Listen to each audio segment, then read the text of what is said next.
بسم اللہ الرحمن الرحیم۔ جامعہ احمدیہ جرمنی میں جلسہ یوم مصلح موعود۔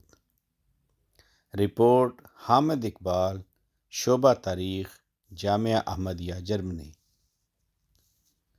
مورخہ 20 فروری 2023 کو مجلس ارشاد جامعہ احمدیہ جرمنی کے تحت جلسہ یوم مصلح موعود کا انعقاد ہوا۔ جلسہ کا باقاعدہ آغاز زیر صدارت مہمان خصوصی مکرم محمد احمد راشد صاحب مربی سلسلہ تلاوت قرآن کریم سے ہوا۔ عزیزم فیصل نے سورہ حامیم السجدہ کی آیات 31 تا 33 کی تلاوت ما ترجمہ پیش کی۔ بعد ازاں عزیزم ماہد الیاس نے حضرت مصلح موعود رضی اللہ عنہ کے منظوم کلام میں اپنے پیاروں کی نسبت ہرگز نہ کروں گا پسند کبھی میں سے چند اشعار پڑھ کر سنائے۔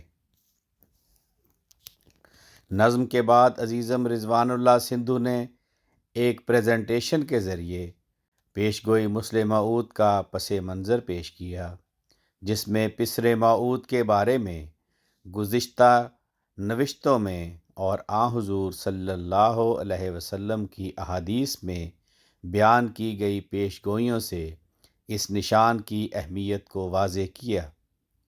اسی طرح ایک ڈاکومنٹری کے ذریعے حضرت مسیح موعود علیہ السلام کے سفر ہوشیارپور اور چلہ کشی کی تفصیلات پیش کی گئیں۔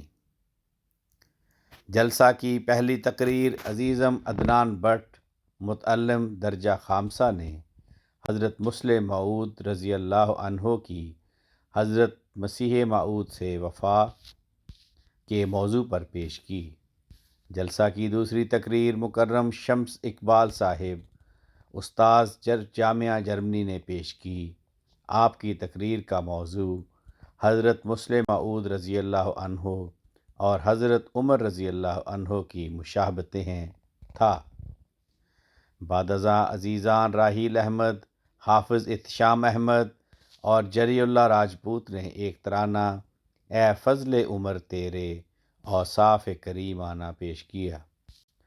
جلسہ کی آخری تقریر مہمان خصوصی صاحب کی بعنوان ترقی اسلام اور مبلغین کو نسائے تھی۔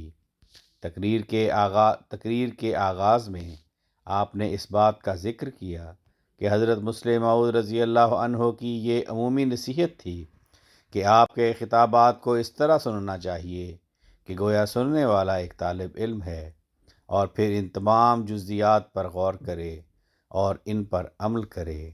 جلسہ کا اختتام دعا سے ہوا۔ آواز رانا عرفان شہزاد، لندن۔